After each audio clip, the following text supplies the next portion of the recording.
Në intervistën e ditës, sot do të flasim për atë që e kemi si qëllim strategjik si shtet, Bashkimin Evropian, dhe sot pikrisht është Dita e Evropës, të cilën institucionet pothuajse nuk e shënuan as pak. Me mua në studio është analisti Xhelal Neziri. Zoti Neziri, mirë se erdhët në Alsat. Mirë. Ju i njihni shumë mirë këto tema edhe të politikave të jashtme, po ashtu edhe politikën e brendshme, vazhdimisht e komentojmë bashkë. Megjithatë, Dita e Evropës sot kaloi pothuajse nën hije, institucionet nuk e shënuan, siç jemi mësuar ta shohim edhe më herët të shënuar. Përse po ndodh kjo? Përse gjithmonë më pak rëndësi po i kushtohet Bashkimit Evropian dhe integrimeve? Mendoj se ai entuziazëm pro-evropian ka rënë goxha për shkak të mungesës së rezultateve në këtë proces.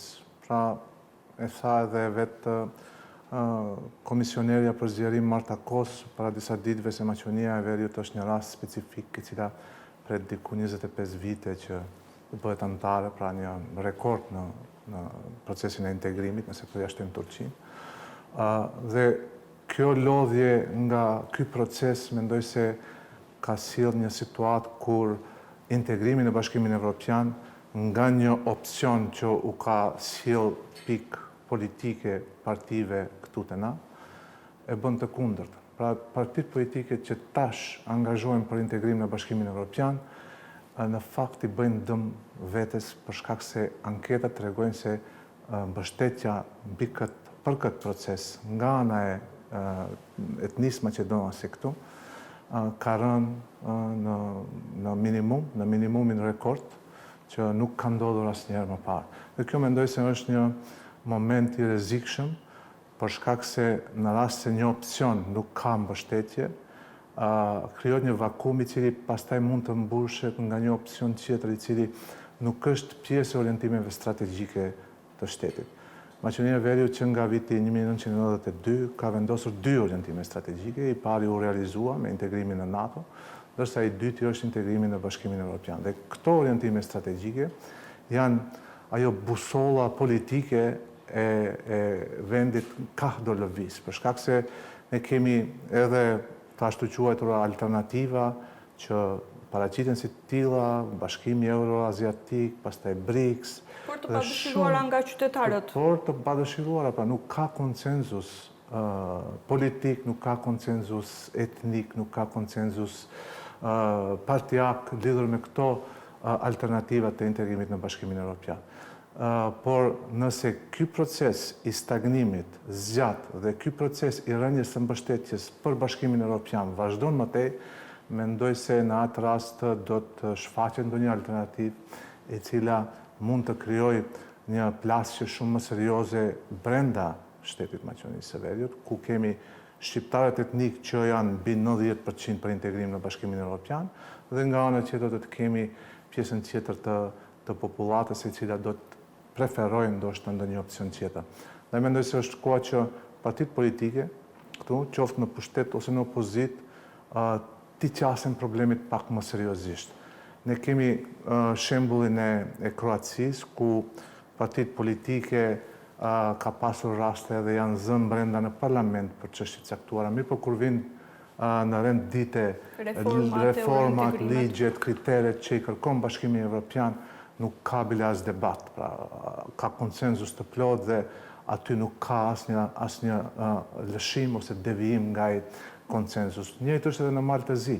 Malezi pritet që deri në vitin 2027 ose 2028 të jetë antarja e arshme e Bashkimit Evropian dhe aty ka konsenzus bipartijak, pa marrë parasysh dallimet për kishën, dallimet për çështjen e kombit Malazies, Serb Malazies, shqiptar apo etni tjera bosnjak, të gjithë janë pro integrimit në Bashkimin Evropian, duke kontribuar në mënyrë aktive dhe proaktive në këtë proces.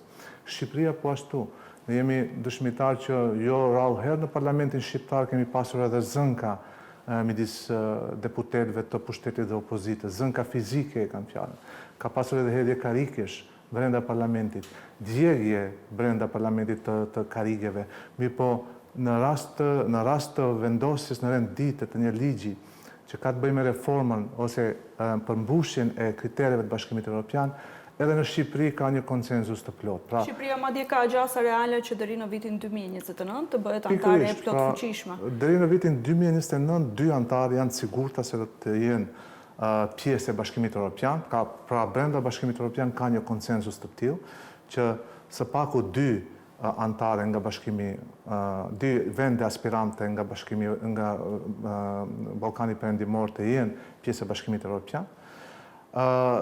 Një është Malizi, ndërsa i dyti duhet të jetë Shqipëria, për shkak se mendohet të ishte Maqedonia e Veriut, por për shkak se ende nuk ka zgjidhur problemin me Bullgarinë dhe si duket nuk do ta zgjidhë edhe për një kohë të gjatë, do të ngelet në vendin ose në grupin e vendeve të cilat kanë probleme më serioze për integrim në Bashkimin Evropian, siç janë Serbia, Bosnia-Hercegovina dhe Kosovë. A ka rënë edhe interesi i shprehur dukshëm nga Bashkimi Evropian për të investuar në Maqedoni në kuptimin e zgjidhjes së ngërçit në drejtim të eurointegrimeve, duke pasur parasysh se ne kaluam nga një periudhë kur shihnim çdo javë ose çdo muaj të vinë përfaqësues të BE-s në vend dhe tani pothuajse për një periudhë shumë të gjatë nuk kemi pasur asnjë përfaqësues këtu që ta shtyp procesin në një farë mënyre. Unë nuk besoj se ka ra interesi i Bashkimit Evropian për Ballkanin Perëndimor, përderisa flasim se Malizi për 2 vite do të jetë pjesë e BE-s, ose Shqipëria për 3 vite do të jetë pjesë e BE-s. Mendoj për Maqedoninë, në raport me Maqedoninë ka një zhgënjim, do të thoja edhe brenda Bashkimit Evropian, për shkak se në periudhën para 2024-s, para zgjedhjeve të qershorit 2024, kishim një qeveri që arsyetoi me mungesë numrash dhe për atë mungesë numrash nuk mund të kalonte ndryshimet kushtetuese, që janë parakusht për të filluar ose të zhbllokuar procesin e negociatave. Po tani kur kemi një qeveri që pretendon se ka 2/3 e votave, nuk ka më arsyetim tjetër për të çuar përpara procesin e integrimit me atë që do të miratohen ndryshimet kushtetuese, përveç mungesës së interesit. Pra ka mungesë interesi dhe ka mungesë vullnetit politik. Dhe kjo mungesë e vullnetit politik mendoj se lidhet me atë që partitë politike marrin si numra nga tereni. Pra nuk ka më mbështetje ky proces në popullat, pra edhe nëse realizohet ose nëse zhbllokohet procesi i negociatave, nuk do të sjell asnjë pikë politike për partitë në qeveri, sidomos partitë maqedonase, por përkundrazi, mund edhe të dëmtoj rejtingun e tyre politik. Dhe këtë di edhe VMRO DPMNE-ja, për shkak se nëse tani vendos që të marrë guximin dhe të votojë ato ndryshime kushtetuese, do të duhet paguaj një faturë të lartë politike, për shkak se në një farë forme kjo do të kuptohet se do të perceptohet si një tradhti politike në sytë e atyre maqedonasve etnik të cilët kanë votuar këtë parti duke besuar në premtimet e saj se asnjëherë nuk do ndodhin ndryshimet kushtetuese. Është pothuajse e sigurt që VMRO DPMNE nuk do t'i bëjë asnjëherë ndryshimet kushtetuese me këto kushte që janë nga jashtë. Megjithatë, për 10 ose 11 muaj sa është në pushtet, nuk kemi parë asnjë përpjekje të qeverisë për të vendosur ndonjë kontakt me Sofjen zyrtare për të gjendur një zgjidhje dhe një gjuhë të përbashkët. Si e vlerësoni këtë? Jemi tashmë shumë pas në këtë aspekt? Po mendoj se ka pasur arsyetim për shkak se nuk ka pasur një qeveri politike atje dhe përderisa nuk ka një qeveri politike, nuk mund të pretendohet të merret ndonjë vendim, do të thoja shumë më i guximshëm edhe në anën bullgare. Dhe tani ka disa muaj që kemi një qeveri politike, ndonjëherë jo stabile, mirë po funksionon. Dhe mungesa e iniciativave spaku publike, pasi ne nuk i dimë, mendoj se tregon edhe për mungesën e atij vullneti politik ose dëshirës që ky proces të zhbllokohet. Tani nuk dua të futem në teori konspirative se pse partitë politike maqedonase nuk dëshirojnë zhbllokimin e procesit integrues, mirë po ajo që mendoj se duhet të jetë ose duhet hapur si debat në opinionin publik është se çka fiton Maqedonia e Veriut me atë që stagnon, dhe çka do të fitonte nëse do të miratonte ndryshimet kushtetuese dhe do të zhbllokonte procesin e integrimit. Jo rastësisht Shqipëria, Malizi, por edhe vende të tjera dhe Serbia janë të gatshëm ose kanë bërë kompromise shumë të dhimbshme për të bërë pjesë e Bashkimit Evropian, sepse në atë rast bëhesh pjesë e një tregu më të madh në botë ekonomik, pra me 500 milion banor. tani do të bësh pjesë edhe një strukture tjetër ose një shtrese tjetër të sigurisë. Të përthënë kemi të vetëmi që kemi bërë kompromise të dhimbshme, si që tha. Po pikërisht, pra janë shumë përfitime për një vend. Si nga aspekti i paqes, zhvillimit, progresit, punësimit, standardit. Shumë përfitime sa që të gjithë këto qeverit të vendeve që i përmenda vrapojnë që të bëjmë pjesë të Bashkimit Evropian. Dhe në këtë vrap, do të thoja, arrihen edhe rezultate shumë konkrete. Mali i Zi shënoi para disa ditëve rrogën mesatare 1.000 euro, që ne ende luftojmë për një pagë minimale diku 500 euro që duket e paarritshme për biznesin këto. Pra, ka një zhvillim të hofshëm pikërisht për shkak të përmbushjes së atyre standardeve që i kërkon Bashkimi Evropian. Reformave në administratë, reformave në sistemin e drejtësisë, pra një drejtësi funksionale dhe një drejtësi e cila ndan drejtësi, jo si që kemi tani dhe jemi dëshmitar se për çdo ditë për rastet të cilat janë edhe për në librin e Guinnessit. Andaj edhe Maqedonia e Veriut, elita politike, elita intelektuale, duhet hapur gjitha këto tema, se çfarë fiton dhe çfarë humb. Dhe çfarë humb nëse dalim ta analizojmë se çfarë humb me këtë stagnim, mendoj se humb shumë për shkak se nëse vendi nuk integrohet në Bashkimin Evropian, do të integrohen qytetarët individualisht. Nëse shkoni dhe nëse udhëtoni për në vendet e Bashkimit Evropian dhe nëse aderoni në aeroportet e tyre, do të vëreni 2 kolona që janë për të futur brenda atyre vendeve që janë për shtetas që nuk janë pjesë e vendeve antare të BE-s dhe atyre që janë pjesë antareve të BE-s. Dhe të shihni se sa qytetarë të Maqedonisë radhiten në anën e vendeve antare të BE-s pasi shtetas të tyre. Për shkak se ose kanë shtetësi bullgare, ose kanë shtetësi gjermane, ose shtetësi të ndonjë vendi tjetër antar të cilët u japin dokumenta. Dhe mendoj se sa më shumë që pret vendi, aq më shumë do të zbrazet.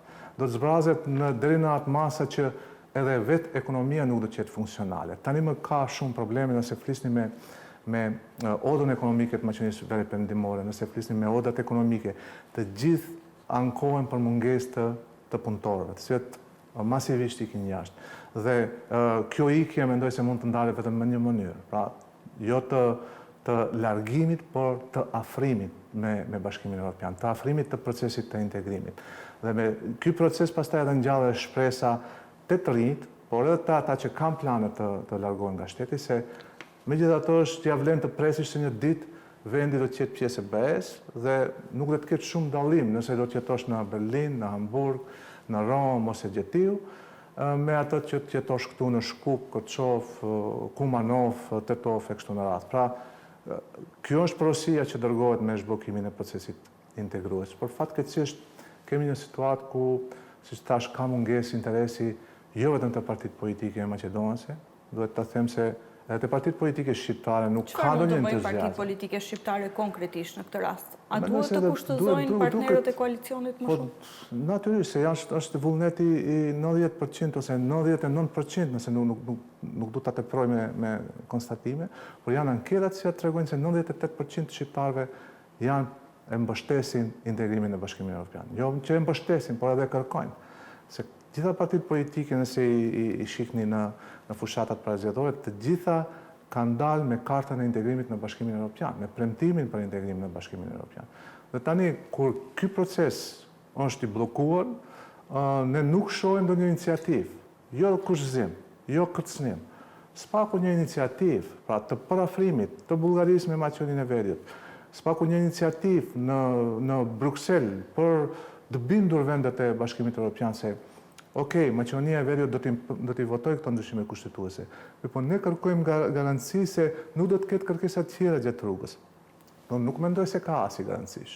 Për shkak se sot kemi një qeveri që mund të jap garanci, mirëpo nesër mund të kemi në Bullgari një qeveri tjetër që në bazë të marrëveshjes përfaqësimit mirë të vitit 2017 do të mund të vë kushte ose parakushte ose blokada tjera. Dhe garanca më e mirë se nuk do të ketë blokada të reja janë marrëdhëniet e mira me Bullgarinë. Pra ato që si duket askush nuk e hap si temë ose elitat politike këtu në Maqedoninë e Veriut nuk dëshirojnë ta përmendin. Pra në rast se kemi marrëdhënie të mira me Bullgarinë, Kjo është garancia më e madhe se nuk do të ketë bllokada të tjera. Një pyetje të fundit dhe shumë shkurt, ju lutem për shkak se nuk kemi edhe shumë kohë. Përmendët ju më herët të reformat si në sistemin gjyqësor ashtu edhe në administrat. Kemi afate sa u takon këtyre reformave dhe disa nga këto afate skadojnë në qershor. Besoni se ka kohë të mjaftueshme që të bëhen këto reforma, siç është një ligj i ri për Këshillin Gjyqësor, një kod i ri penal dhe ligjet për reforma në administratën publike për një administratë efikase? Nëse ka vullnet, ka dhe kohë që të arrihen këto reforma. Për shkak se thash, kjo qeveri nuk ka problem numrash.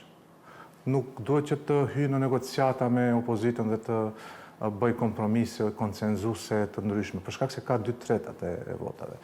Dhe gjithë këto ligjet që janë me yll evropian kalojnë nëpërmjet një procedure shumë të shkurtuar në parlament, pra nuk ka mundësi për bllokim nga ana e opozitës.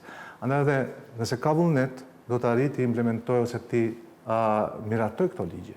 Dhe çështja tjetër pastaj është, sa ato ligje do të zbatohen në praktikë dhe sa ato ligje do të japin rezultate nga zbatimi. Pra gjitha këto 3 dimensione përbëjnë atë që quhet harmonizim me akin e Bashkimit Evropian, me ligjin e Bashkimit Evropian. Shkak se ne kur flasim për harmonizim të ligjeve me ato të Bashkimit Evropian, flasim vetëm për miratim. Jo, përveç miratimit për aspektin administrativ, po jo edhe për zbatimin. Zbatimi, ku kërkohet një administratë efikase dhe e departizuar, po flasim edhe për rezultate, se sa e zbatimi i ligjit do të sjellë rezultate konkrete në kuptimin e përmirësimit të jetës së qytetarëve, standardit, një treg të mirë, një ekonomi më të fuqishme e kështu me radhë. Pra, disa këto dimensione duhet marrë parasysh. Zoti Neziri, ju faleminderit shumë për këtë intervistë në Alsat. Faleminderit edhe juve për ftesë.